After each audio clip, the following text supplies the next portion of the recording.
Good evening. I know it's rather late, but I will tell you today was Thomas's chemo day. And I have been working in the sewing room almost non-stop every day. And yesterday was no exception. And of course it was a bag day for him. And he needed some help because he was a little tired. So I did help him with his bag change. And since today was chemo day, I've not been sleeping very well for the past couple of nights. You know, it's one of those things as we get older. You wake up at 2:30, 3:30 in the morning, 4 o'clock after sleeping and just can't get back to sleep.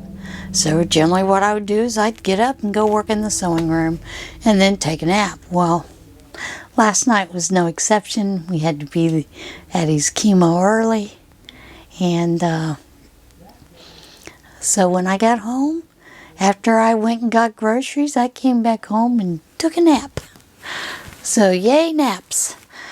I can remember as a kid, hated naps. Now I can't wait for the next one. Crazy, isn't it?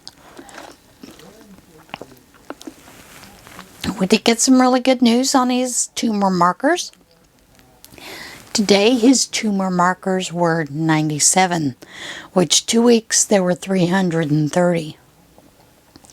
We're extremely pleased. So, yeah, we're hoping things just keep going, you know, as they are. Now, I did get my, bag from Annie's Kit Club. And it has for the plumberry. And I've got the directions downstairs. Forgot to bring those up. But these are this month's colors, which is Lagoon, Plum Rose, and Mulberry. Allergies, excuse me. And mulberry. Now, the last pack of 3 from last month, I still haven't broken into. I'm expecting to break into one of the colors from last month's this month. I also want to remind you of the Scorched Earth giveaway that I am having. The first one ends tomorrow. Yes, there will be more. And it includes 2 skinny cakes in the color of buttermints, and you get 2 of those, and then 3 of the Juliet blush, and you will get 3 of those. And this one is a number 6 bulky. Of course, the skinny cakes are a number 3, but I was able to use an eye hook without any issues. That's what I used for the corner to corner granny square that I did, and it came out fine. Probably could have used an H, but an I worked as well. So there you have it. Do I have any finished objects? Not a thing. For the hashtag crochet cardigan, I have got my front panels and my back panel completely done and seamed up. I am ready to start the sleeves. And this is in the Hobby Lobby soft blue color way of I Love This Yarn. Now, Nan's Next Knots. This is the first one that has my basic cream color, I think, from Basic Premieres. And of course the number that was drawn was number 6, and number 6 for me was navy. So there is that part of the afghan that is done for this one, this colorway. And of course, you know I'm doing 2, because overachiever. Actually, it's because I couldn't decide on a basic color. I'm I absolutely love the way black looks with Afghans. So that is usually my go-to when I am doing an Afghan, is to use black as the bring it all together color. And of course, number 6 was the soft gold from Stitch Studio. And there is that one. Now,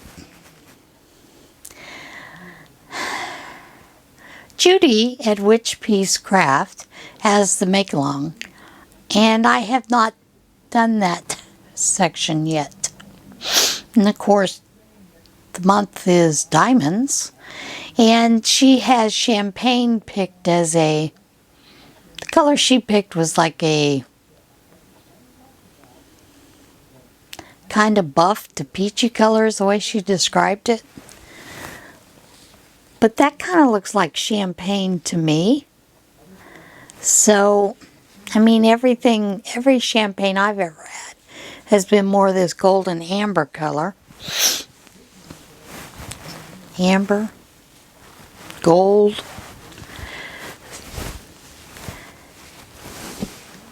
As these. So, I'm going to use the soft gold for that. And I like to add a lot of colors because I want it to get done faster. That's basically that goal between that one. So I will probably add pink, white, and the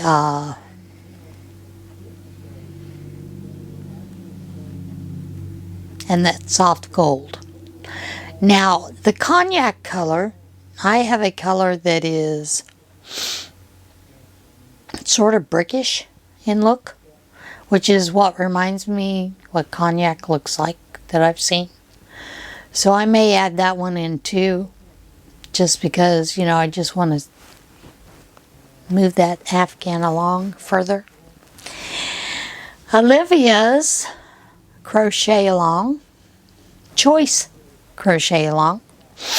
The stitch that was chosen was the floret stitch, and you're supposed to do 2 rows.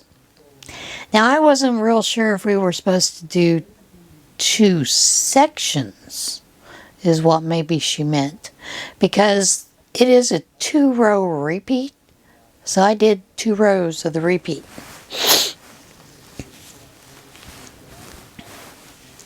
And there that is. And this one gives a little bit of a little raised stitch there with that one. And I really like the floret stitch. I think it makes an absolutely stunning blanket. So, and I'm thinking about doing one in the floret stitch only. I really am thinking about that. So, there you have that part. Was there anything else I was going to tell you? The sewing arm.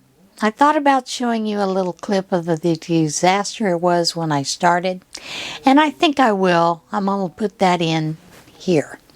All right. So now that you've seen it, what it was like when I started, I'm hoping that by next week I will be able to give you the reveal of the finished room. I have taken probably 9 bags of fabric and 2 bags of, because I don't like the high loft batting, polyester. So I took probably 2 full bags, trash bags full. We're talking trash bags full. To Scraps and Skeins for them to because it's a reuse resale shop. And you get things at much, a better discount. So I took 9 full bags and, 3 full bags of the batting. That was the high loft. And folks, I still have a lot of fabric. And last week on Wednesday, one of my friends, Winnie, her machine was acting up. She was trying to get it to do embroidery because her granddaughter is having a grandbaby. So she wanted to embroider something on a blanket. You know, she has the blanket already started, everything, but she wanted to embroider this one block for the new grandbaby. So she couldn't get it to go. She called me on the phone. I talked her through it because we have this, one of our machines is exactly the same. She still couldn't get going. So then she called Leon over at Hoover's, and he talked her through it the same way I did. Exact same thing. And she said, it won't go. And so he said, well, can you bring it over? And she said, well, I can't bring it over till Wednesday. So Wednesday afternoon, Winnie and I took a drive over to Hoover's. And I bought 2 more pieces of fabric, guys. 2 more. 2 more. One was pigs. And right off the bat, I can't remember what the other one was. Butterflies, I think. See? Less than a week ago, and I still can't remember what I bought. That is sad. But when I got all that fabric up there, you know, on my shelves, not yarns, fabrics up there on the shelves, I thought, good Lord, I found fabrics I haven't found in months. Years probably. I thought, I wonder where that went. I thought maybe I had used it, sold it in a bag. It's that bad, guys. And then, of course, I am part of Cheryl Bolt's fabric sales group. I'm buying fabric left and right there, too. I was teasing today that I'm going to have to get a job to pay for everything that I'm buying. And I don't know where I'm going to put it. So I guess I better get my butt sewing, right? Yeah. But that'll be coming. I am hoping my pastor, I had made her a couple of masks that are in faith sayings on fabric. And she lost one of the masks. And she has this tiny, tiny little face. It's almost like childlike. And the masks that I made for her were kind of big, but we made them work, you know. But she lost one of them. The other one, she kind of did some tucks and sews, so it fits. So I need to make her a couple more masks. And of course, I need to make some pouch covers for Thomas's ostomy.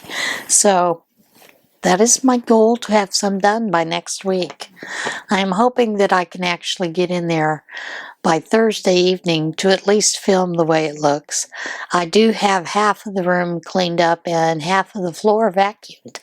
It's not been vacuumed probably 4 or 5 months. I'm telling you, it's bad. It really is. I have an addiction to yarn and fabric. Sad, folks, sad. All right, you ready for a little what incarnation? I know I am. Oh, before I start that, everybody continue to keep Glenda Winkleman, aka Creative Grandma, in your thoughts and prayers as she is recovering from her surgery from uterine cancer. You know, you had the thing with the ovarian cancer, and then they found, which, you know, they removed the ovaries and everything, and then they found she had the start of uterine cancer. So, and this is what I'm going to suggest. I'm going to suggest we all send her cards to her P.O. Box. Just send her a card telling her you're thinking of her, bright, warm wishes, hoping for a great recovery, you know, that kind of thing. Let's just do a card therapy for her. Let's just dump a lot of cards her way. And I will go and find you know, the information for her so that it'll be in the links down below. For those of you, most of us are members of Creative Grandma. If you go to her channel, you can click on any video and find her P.O. Box. I know she'd really appreciate that. And I just think it'd be a great way to bless her, you know? All right, what in tarnation? Squirrels. Squirrels. Texas firefighters rescue squirrels stuck in trees, knothole. Firefighters in Texas said they conducted a highly unusual rescue when a resident called 911 to report a squirrel in distress. The Austin Fire Department said the A-shift crew from Engine 38 responded just before 7:30 p.m. Tuesday, after a caller reported a squirrel's head was stuck in a tree's knothole, and the animal had been trapped for some time. This is not an April Fool's joke, the department said in a Facebook post. The post said the squirrel found himself with his front half stuck inside the interior of the tree while his back half remained unprotected. The department shared video showing firefighters Stephen Slater and Shane Burton working to carefully extract the small animal without injuring it. The firefighters managed to free the squirrel and send him on his way. We assume none the worse for wear since he didn't stick around to offer so much as a thank you, the post said. Now, I'm also going to include a link to a video that I shared, I believe it was yesterday, maybe the day before. But the video I shared was, there's a girl that has a squirrel stuck in her hair, and I have questions. There wasn't much to the story other than the squirrel was in her hair, and it was a baby squirrel, and it got stuck in her hair, and some hairdresser online, you know, through online chat, Zoom, whatever, explained how to get the squirrel out of the hair, and you see the squirrel as they fight to get it out of her hair. But I still have questions. How did the squirrel get in her hair? Did it fall out of the tree? See, I still have questions. All right. No story. Couldn't find the story about it. But I did post the video on Facebook, and I will find the link for it and post it down below so that you can see it. Turkey crashes through window. Ransacks Connecticut home.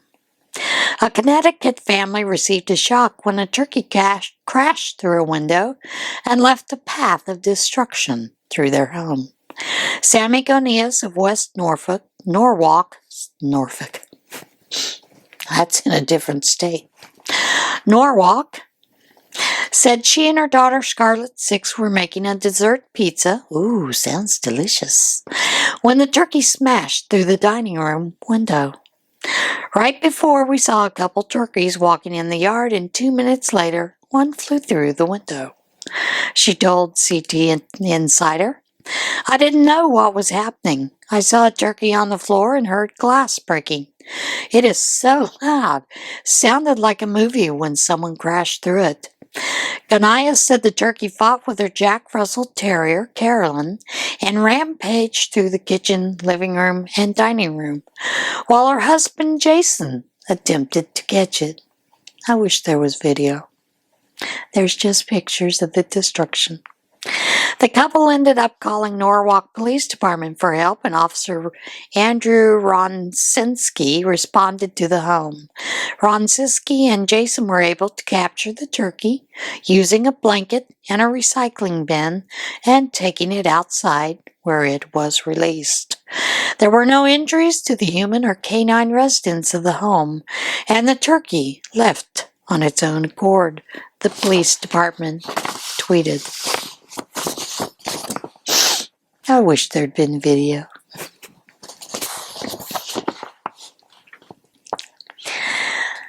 Now, I hope some of you saw this because a lot of the news stations featured this story.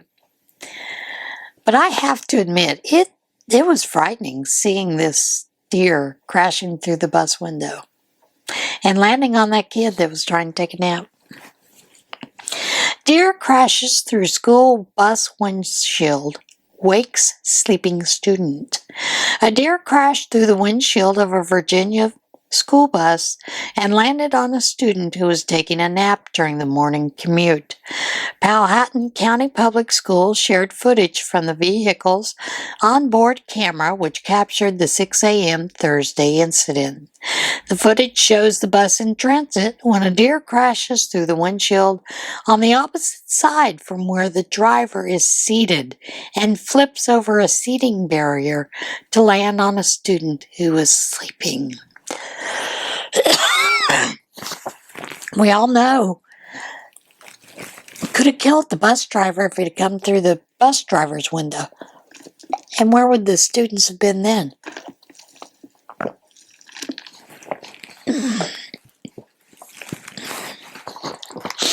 The bus driver opens the door and the deer runs out. The footage shows the driver calls for assistance and states a vehicle was on Route 13 near Anderson Highway. The student was not injured. The driver said the deer ran off into the distance and did not appear to be injured. Brian Bartlett, the district's interim director of transportation, praised the driver's actions during the incident, and he should. Deers are big animals. He did very well. He was able to get the bus off to the side of the road safely, turn the four-ways on while the bus was moving, and did all of this while the deer was still on the floor of the bus, kicking all around, Bartlett told Powhatan Today newspaper. He did a very good job at keeping the bus safe and keeping the kids on the bus safe. And yes, he did. Kudos to you.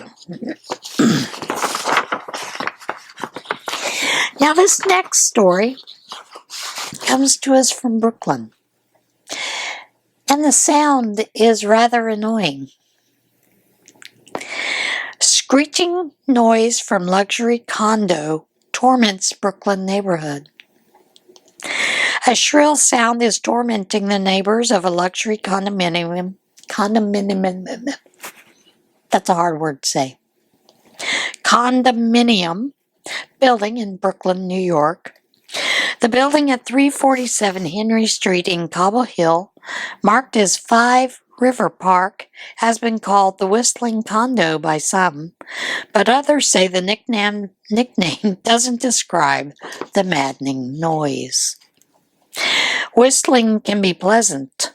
This is not pleasant, Amanda Sue Nichols, second vice president of Cobble Hill Association, told the Brooklyn Eagle. She said the sound is like the metallic screech made by a braking subway train. It has also been described as a screaming dinosaur standing on top of the building, WABC TV reported. The noise, which can be heard for blocks and is particularly irritating to neighbors who have been working from home during the pandemic, has been pointed to the wind blowing through the building's balcony railings. The building, formerly part of the Long Island College Hospital campus, is being developed by Fortis Property Group with 25 residences and 3 penthouses priced between $1.3 million and $4.3 million.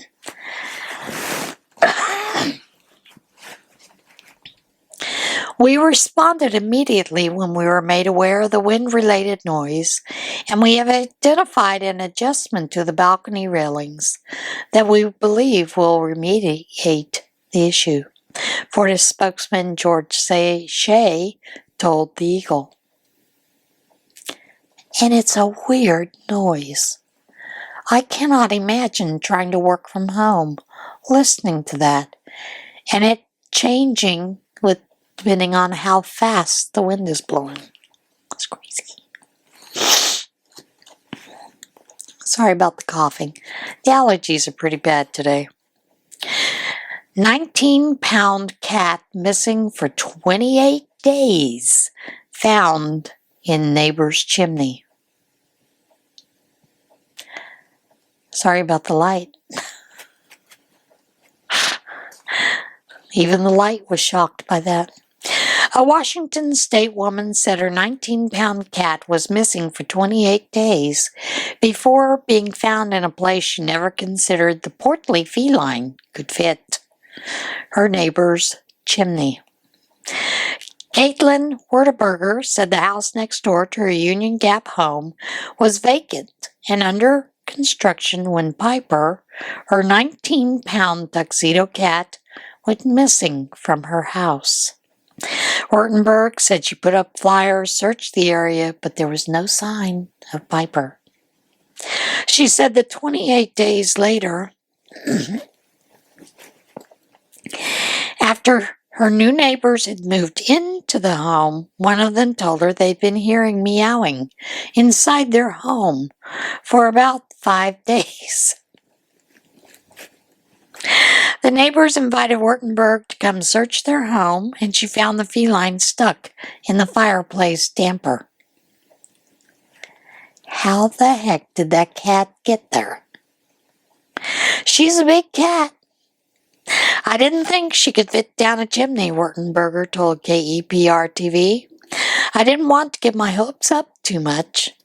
It was always kind of in my head that possibly she wasn't coming back, but I still had that feeling that she wasn't really gone yet. Wertenberger took Piper to a veterinarian who said the cat was dehydrated and had lost 7 pounds during the time she was missing. The pet owner says she does not know how long Piper was in the chimney. Can you imagine if the cat was in that chimney the entire time? And the people that were reconstructing the home, doing the construction, kept hearing occasionally this cat thinking, where's the cat? Or maybe they just ignored it. Maybe they're so used to those kind of noises they just didn't think about it. Poor little kitty. Crazy, crazy stories. All right. Everybody have a blessed week. I will see you again next week. Maybe later on this week. You never know. I still have to watch my movie. Plan on doing that tomorrow afternoon. Maybe. Maybe tonight. I don't know. But, and that is the G movie. But I'll see you guys again soon. Everybody have a blessed day. And remember to be kind to one another and love one another. Bye.